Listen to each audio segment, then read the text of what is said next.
Natural hair colour కోసం చూస్తున్నారా? అయితే Anoos henna and black expert వాడండి. నమస్తే రమ్మగారు. నమస్తే జయ. రమ్మగారు, గ్యాస్ట్రిక్ సమస్య భలే బాధ పెట్టేస్తుందండి. ఎంత అసలు దీనికి కూడా ఇంత ఇబ్బంది అనిపిస్తుంది, కానీ అల్లకల్లోలం అయిపోతాం రమ్మగారు. గుండెలు నొప్పి వచ్చేస్తుంది, ఎడచేయి లాగేస్తుంది, పై ప్రాణాలు పైన పోతాయి. ఏం జరుగుతుందో అర్థం కాదు, ఉక్కిరి బిక్కిరి అయిపోతాము. అవును, ఒక్కొక్కరు ఒక్కొక్క రెమెడీ చెప్పేస్తూ ఉంటారు, అయి తాగు ఈ తాగు ఈ మింగు అయి ఉయ్యి అని కదా. ఏదన్నా అంటే గ్యాస్ట్రిక్ సమస్య అసలు రాకుండా ఉంటే జాగ్రత్తలు ఏమన్నా తీసుకోగలిగితే తీసుకోవటం. మీకు తెలిసిన పాత రెమెడీస్ ఏమన్నా, హోమ్ మేడ్ రెమెడీస్? ప్రధానమైనది జయ గ్యాస్ట్రిక్ ట్రబుల్. ఇది వరకు ఇంత ఉండేది కాదు. ఇప్పుడు మనకి స్ట్రెస్ రిలేటెడ్ ఎక్కువ.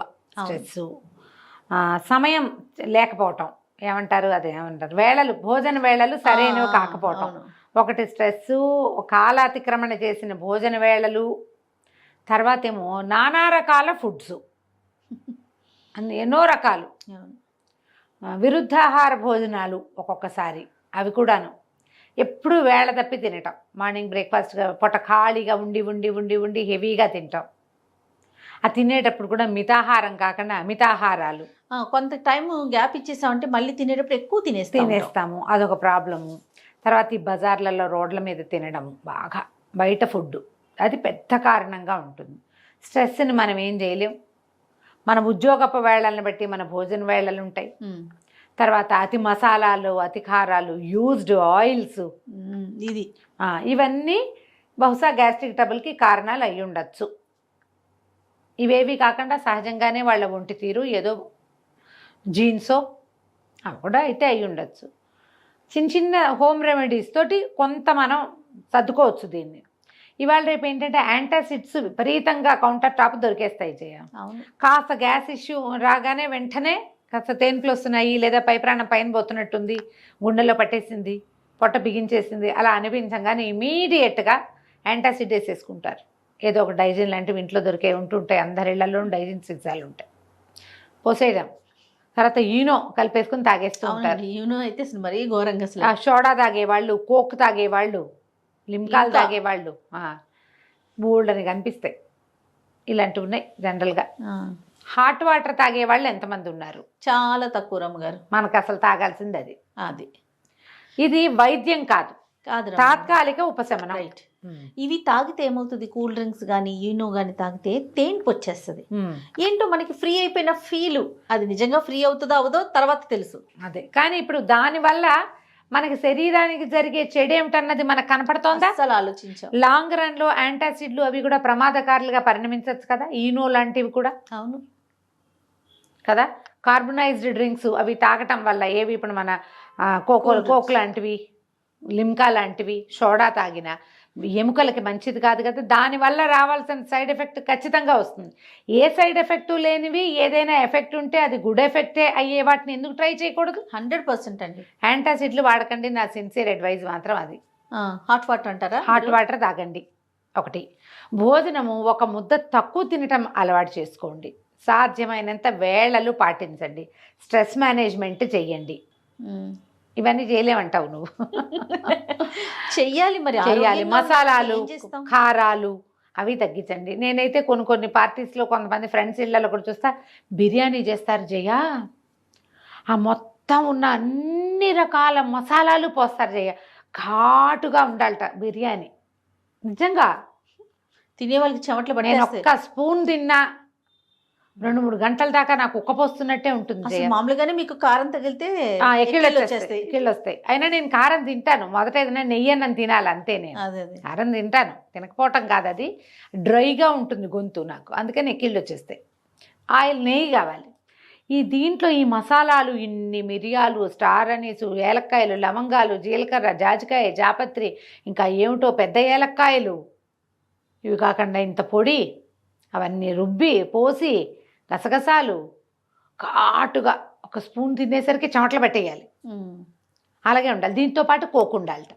ఓయమ్మ, బిర్యానీ తింటే ఖచ్చితంగా కోక్ తాగుతారు అమ్మగారు, ఎందుకంటే అది హెవీగా ఉంటుంది కాబట్టి. చక్కగా లైట్గా చేసుకోండి, హాయిగా.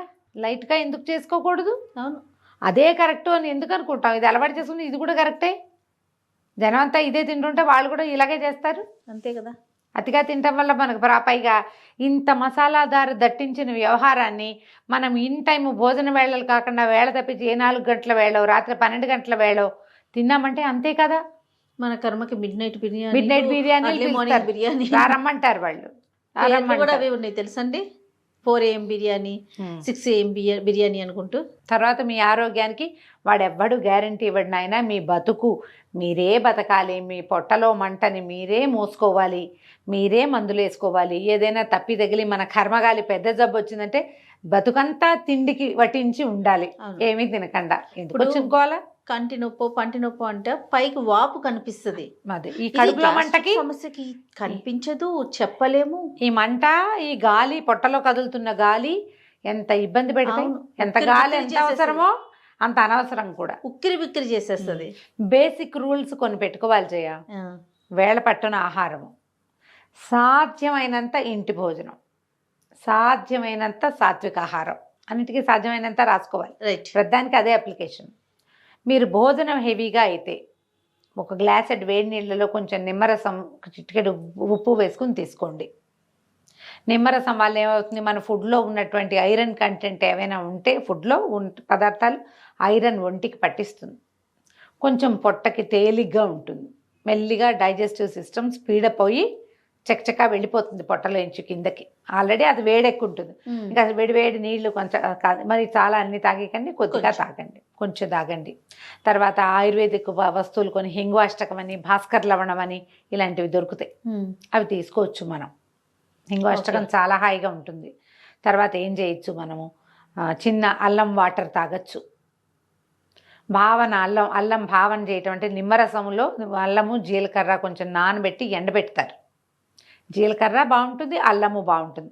అవి కొంచెం నోట్లో వేసుకుని నమలటం, సోంపు నమలటం, సోంపుతోటి టీ లాగా పెట్టుకుని వేడిగానే తాగటం, మసిలి పెట్టక్కర్లా, ఒక్క పొంగు రానిస్తే చాలు. హాట్గానే అంత సోంపు రసం, సోంపు నీళ్లు, సోంపు టీ అనుకోండి. తర్వాత జీలకర్ర టీ ఒకటి, కొద్దిగా ధనియాలు, జీలకర్ర, కరివేపాకు వేసి మరిగించిన టీ, అవి కూడా తాగొచ్చు. జనరల్గా చాలామంది భోజనం తర్వాత టీ కూడా తాగుతారు. టీ తాగితే అన్నం అరిగినట్లు అనిపిస్తుంది. టీ సంగతి నేను చెప్పలేను, పాలు పోసిన టీ సంగతి నాకు పెద్దగా నమ్మకం లేదు, కానీ ఇవి బాగుంటాయి. వీటిలలో ఏమైనా హెవీ ఆయిల్ ఫుడ్స్ తీసుకున్నప్పుడు ఇలాంటివి తీసుకోండి. తాంబూలం వేసుకోవటం ఒక పద్ధతి, అది దానివల్ల కూడా అన్నం అరుగుదలకు వస్తుంది ఎంతో కొంత. చాలా ముఖ్యమైనది ఏంటంటే వేళ తప్పి భోజనాలు చేయొద్దు. ఇవి తాత్కాలిక ఉపశమనాలు మాత్రమే, వైద్యాలు కాదు. నేను చెప్పినవి ఆ పూట. ఇవాళ తాగిన సోంపు టీ రేపు మిమ్మల్ని రక్షిస్తుందని నమ్మకండి. మీకు డాక్టర్ అవసరం ఉంటుంది. ఇప్పుడు వారంలో 1-2 సార్లు ఇలా అనిపించింది అనుకో, పర్వాలా. మీకు రోజు ఇలాగే అనిపిస్తుంటే చాలా తీవ్రంగా డాక్టర్ అవసరంలో ఉన్నట్టు. మీరు హాస్పిటల్కి వెళ్ళాలి, డాక్టర్ని చూడండి, ఏదైనా వేసుకోండి. మీకు సూట్ కానిది ఏదో వాళ్ళు ఏదైనా ఒక చెప్తారు, ఇవి చేయండి, ఇవి చేయొద్దని. డూస్ అండ్ డోంట్స్ని ఖచ్చితంగా ఫాలో అవ్వండి. జీవిత గమనం కుంటుపడిపోతుంది చేయ. అవునండి. ఇప్పుడు మధ్యాహ్నం భోజనం చేస్తే ఇంకా రాత్రి దాకా ఆకలేదు, ఏమీ తినలేరు. తినకుండా పడుకుంటే నీరసం వస్తుంది, మర్నాటి పొద్దున పని చేయలేము. ఎంత ఇది పోయింది, సిస్టమ్ దెబ్బతినేస్తుంది కదా. ఆ సిస్టమ్ దెబ్బతినేంత వరకు వెళ్ళొద్దు అసలు. కొంచెం ప్రెగ్నెన్సీలో ఉన్నప్పుడు ఈ ఇష్యూ ఉంటుంది, పొట్ట పైకి పెరుగుతూ ఉంటుందిగా. పెరిగేసరికల్లా వీళ్ళకి అన్నం తినలేరు, అరుగుదలకి రాదు, తేన్పులు, చాలా బాధపడుతుంటారు. ఓకే, తర్వాత మళ్ళీ లేట్ 30s నుంచి స్టార్ట్ అవుతుంది ఆడకి మొక్కి ఎవరికైనా కూడా. మెనోపాజ్ వల్ల కూడా ఇలాంటి సమస్య రావచ్చు. కొంతమందికి PMS పీరియడ్స్కి ముందు ఈ సమస్య కనపడుతుంది. 40 వచ్చాక అందరికీ కనిపిస్తుంది. అన్నం తిని కూర్చొని పనిచేసే వాళ్ళకి ఈ ప్రాబ్లం రావచ్చు. మీరు ఎక్సర్సైజ్ ఉంచుకోండి అవసరం. భోజనానికి ఒక సరైన విధానం, ఇవాళ ఇది తిన్నాము, రేపు చైనీస్ తిన్నాము, ఎల్లుండి ఏమిటో తిన్నాము, కాంటినెంటల్ ఫుడ్ తింటాము, ఇట్లా పెట్టుకోకండి. ఏదైనా కొత్త ఫుడ్ నెలకు 1 సారి లేదా 2 సార్లు, అంతకంటే చెయ్యొద్దు. మరి అవన్నీ ఎలా తింటామండి అంటే ఇక మరి ఏం చేస్తాం, మనం చేయగలిగేది ఏముంది? ఆరోగ్యమే మహాభాగ్యం కదా. కదా, అంతే కదా. ఇది ఆలోచించండి. తర్వాత ఏంటంటే మనకి పొట్టలో గాలి బంధించినట్టుంటే మనం బొడ్డు చుట్టూతా క్లాక్ వైజ్ మసాజ్ చేసుకుంటే కొంచెం 2-3 తేన్పులు వచ్చేస్తాయి. అప్పుడు కూడా కొంచెం బెటర్ అనిపిస్తుంది. మీరు మీ విధానాన్ని బట్టి మీకు ఏది సూట్ అవుతుందో చూసుకోండి. హాట్ వాటర్ సూట్ అవుతుందా, లెమన్ వాటర్ సూట్ అవుతుందా, జీరా వాటర్ బాగుందా, సోంపు వాటర్ బాగుందా, ఏవి బాగున్నాయో చూసుకుని వాటి వైపుకి వెళ్ళండి. రైట్. డాక్టర్ని మాత్రం డెఫినెట్గా కలవాలి. నమస్తే అండి. నమస్తే జయ.